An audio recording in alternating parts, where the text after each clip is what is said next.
Hello and welcome to the Big Vote with me, Nishchita, where we bring you all the election updates of the day. Well, first up, the big news just coming in.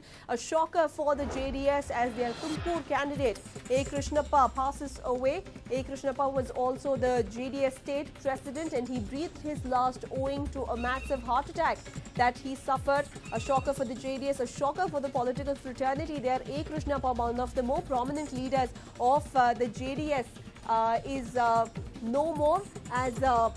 Krishnappa passed away due to a heart attack.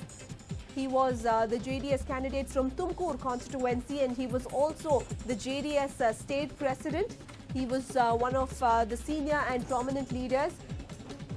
He had come to the JDS from the Congress and had assumed a prominent position by becoming the state president and was given the candidature from Tumkur constituency.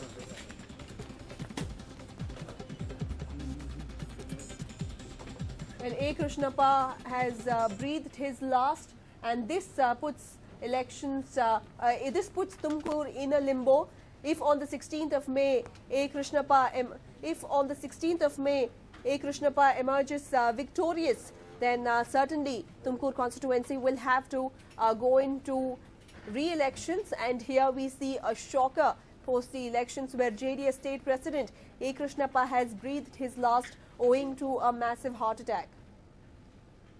My colleague Arun joins us with more details on this. Well, Arun, a shocker for the JDS and more so a shocker for the state itself in the backdrop of elections that just went by.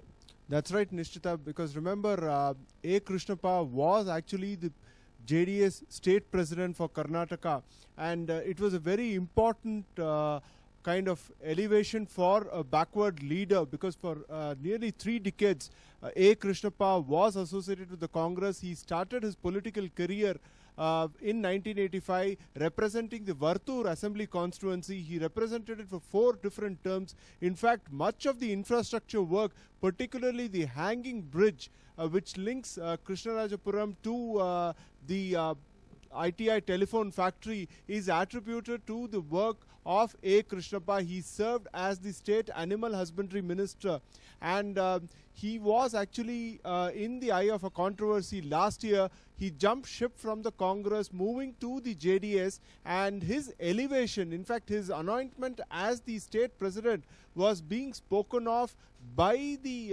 JDS as a move to indicate the fact that as far as the JDS, which is now a regional party, it is not a family affair. There is room for people who are non-family members to also hold important positions in the party. So this is a major shocker. We will have to wait and watch as to what will be the impact, whether A. Krishnappa has met the cut in terms of being selected by the voters in Tumkur. Remember, he was, as you rightly pointed out, one of the contestants for the Tumkur Lok Sabha seat. We will have to wait and watch what happens next, but a major loss as far as JDS is concerned, because JDS was trying to project the fact that A.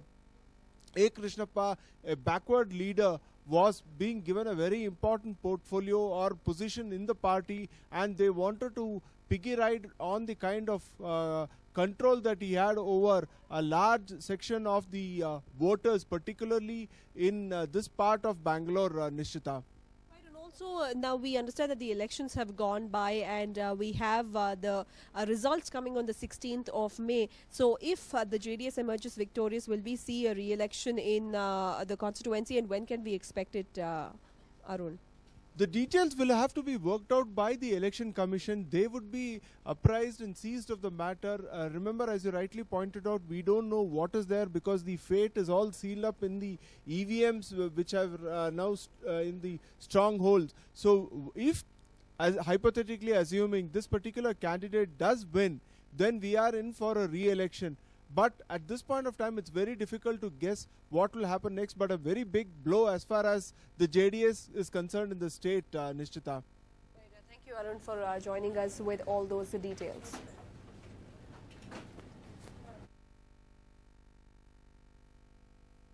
Back. Well, with the elections around the corner, in fact, with elections underway, the opinions regarding who should be the prime ministerial candidate, who should be the next prime minister of the country have been flying around. But when the principal of an influential college tries to impose his opinion on his students, that's when the questions arise. Take a look. There have been widespread campaigns to urge young voters to vote. Be it ads, campaigns or institution heads, students have been urged to vote. But urging students to vote is a lot different from asking students not to vote for a particular candidate. St. Xavier's Institute, a name that evokes regard and esteem across India for its high educational standards, is now in the eye of a storm. The principal's letter to students on voting has created a storm.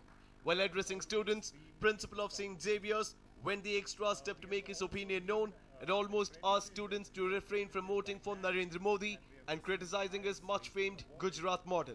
Here are the excerpts from the letter. In the background of elections, the development debate. The approaching elections have brought an interesting discussion to the public forum on what constitutes human development and how it is to be achieved. The Gujarat model has been highlighted for our consideration. That is very apt because it puts in stark contrast two current views. There's the growth of big business, the making of huge profits, the achievement of high production, what we see. Or is it the quality of life for the majority in terms of affordable basic goods and services and the freedom to take forward the cultural aspirations of our plural social groups that make up India? Gujarat may be doing well in the first sense, although not as good as some other states in the country. But all the Human Development Index indicators and the cultural polarization of the population show that Gujarat has had a terrible experience in the last 10 years. Take the example of education. Schools for the ordinary populace show abject neglect with a very high dropout rate in the last 10 years. Higher education has not been allowed to move forward. As opposed to this, efforts like the Rozgar Yojana and the Food Security Act have been called election sobs. However, some of our best social scientists like Amartya Sen and Jean Driz have supported these as necessary in the emergency economic situation the country and the world is facing. The prospect of an alliance of corporate capital and communal forces coming to power constitutes a real threat to the future of a secular democracy. Shockingly, not only is the letter critical of Modi's development model, it also openly praises UPA's Rozgar Yojana and Food Security Bill. Not sooner did he make these statements, he caused a political furor. Though Principal Fraser justified his comments, saying that he had not mentioned any particular candidate, it could not stop the repercussions.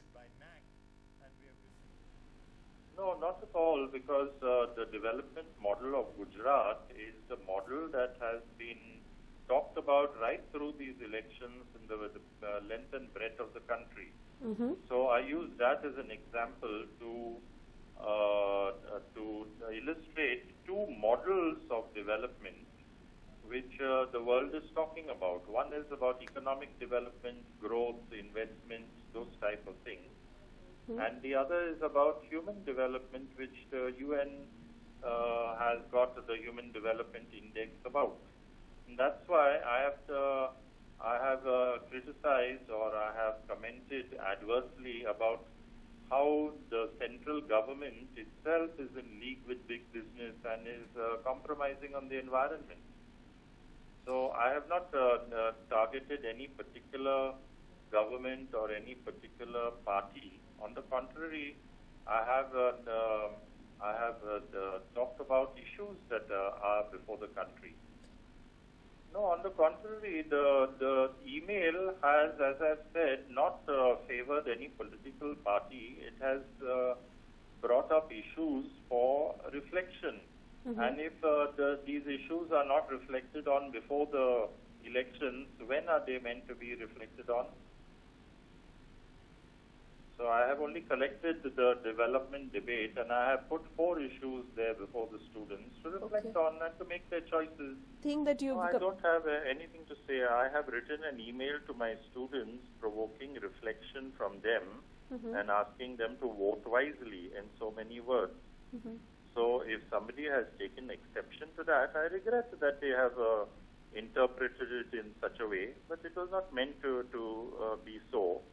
It's not an opinionated email. You're still going on to that same point which some political parties might have made. that it is favoring any particular party. It is talking about the development debate and putting it in the public forum before my students. BJP was quick to react, filing a complaint with the Election Commission against the statements, alleging that the principal's email to students was a violation of the Model Code of Conduct. Xavier's is a government-funded institute, and the principal of this institute is a Maharashtra state government-fundable position. The activity in his capacity being a principal is an attempt to influence the voters.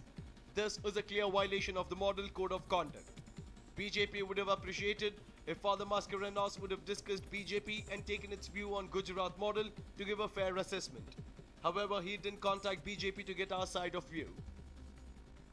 Twitter was also abuzz with tweets, some defending the principal, others shocked about the principal's biased address.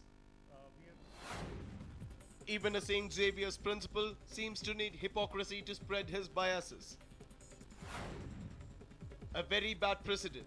Principal of St. Xavier's College, Mumbai advises students which way to vote. I think people have the right to give their political views, even the Xavier's principal. However, students can think for themselves. Xavier's principal letter is not about freedom of expression. It's about a teacher misusing his position and trying to influence students. Look at the sold-out principal of St. Xavier College of Mumbai. Jesus did not pardon him for his sins. I can't believe this is happening. St. Xavier's principal criticizes Gujarat model, asks his student to choose well. Hasn't Father Fraser of Xavier's learned by now that students do exactly the opposite of what their principal tells them? Never met St. Xavier's principal, Father Fraser Mascarenhas, but looking forward to chilling with him when we are neighbors in Karachi. Can't wait for Mukesh Ambani to buy Xavier's. While Twitter is abuzz with jokes and opinions, it remains to be seen how and if the principal can influence students. While there is nothing wrong with the principal having an opinion, making his opinion known to students and trying to influence students is condemnable. He is hoping students make a well-informed decision based on their own opinion. Nabila for News 9, Mumbai.